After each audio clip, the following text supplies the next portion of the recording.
Hello everyone, আপনারা অনেকেই আছেন সেমা টিপসের মাধ্যমে কাজ করতে চান। হয়তো আপনি ইন্ডিয়ান নয়তো বাংলাদেশি, কিন্তু আপনি কিভাবে কাজ করবেন টোটালি কোনো গাইডলাইন পাচ্ছেন না। এই কারণে আপনি কয়েকদিন কাজ করতেছেন, কাজ করার পর আপনার যে $8 হওয়ার পর আর কল আসতেছে না। এটা কেন হয় বা কি কারণে হয়? হয়তো এটা অনেক এজেন্সি এটা জানে না। আমরা টোটালি যে অফিসিয়ালি আছে ওনাদের সাথে কথা বলে আপনাদেরকে হেল্প করতে পারবো। আপনারা যদি আমাদের মাধ্যমে সেমা টিপসের মাধ্যমে এজেন্সি নেন বা হোস্টিং নেন, তাহলে আপনাদেরকে সকল প্রকার হেল্প করা হবে। যারা আপনারা 100% লাইভ করতে পারবেন, পেজ দেখায় লাইভ করতে পারবেন এবং কি 100% ইনকাম করতে চান, তাহলে আজকের ভিডিওটি আপনার জন্য। আমি বেশি কথা বলে আজকে আপনাদেরকে সময় নষ্ট করব না। আপনারা যারা কাজ করতে চান, হ্যাঁ, আমি ভিডিওতে কিছুই দেখাবো না। আপনাদেরকে হাতে কলমে দেখিয়ে দেবো কিভাবে কাজ করবেন, কিভাবে কি করবেন। ফার্স্ট অফ অল আপনাদেরকে বলি, এই যে হচ্ছে আমাদের, এটা হচ্ছে আপনাদের, মনে করেন আপনি আমার ভিডিওটা দেখতেছেন, আমাদের সাথে যোগাযোগ কিভাবে করবেন আমি দেখিয়ে দিই। এই যে এখানে দেখেন আরো বা মোর, এখানে লেখা থাকবে মোর। হ্যাঁ, আমার মোর অপশনে ক্লিক করবেন, মানে এটা হচ্ছে ডিসক্রিপশন।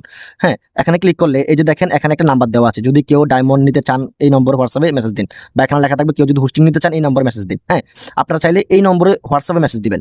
আপনি যদি হোস্টিং নিতে চান, যে আমি হোস্টিং নিব, আমাকে একটু সহযোগিতা করেন, আমি আপনাদের মাধ্যমে কাজ করতে চাই, হ্যাঁ, তাহলে এই নম্বরে, এই যে হোয়াটসঅ্যাপ নম্বরটিতে আপনারা মেসেজ দিবেন। তাহলে কি হবে, আপনারা কাজ করতে পারবেন। হ্যাঁ, এখানে যেই নাম্বার থাকবে, ডিসক্রিপশনে যে নাম্বার থাকবে, এখন যে নাম্বারটা দেখেছে এটাতে থাকবে, ওইটা কিন্তু না। হ্যাঁ, ডিসক্রিপশনে যে নাম্বারটা থাকবে, আপনি যখন ডিসক্রিপশনে ক্লিক করে নাম্বারটা পাবেন, ওই নম্বরে হোয়াটসঅ্যাপে মেসেজ দিবেন। তাহলে কি হবে, আপনি যদি এজেন্সি বা হোস্টিং নিতে চান তখন আপনাকে হেল্প করতে পারবো। গাইস, সিরিয়াসলি আপনারা যারা কাজ করতে চান শুধু আপনারা মেসেজ দিবেন, কাজ না করলে মেসেজ দিয়ে ডিস্টার্ব করবেন না। তো আজকের ভিডিওটি এইটুকুই। সবাই ভালো থাকবেন, সুস্থ থাকবেন। আল্লাহ হাফেজ।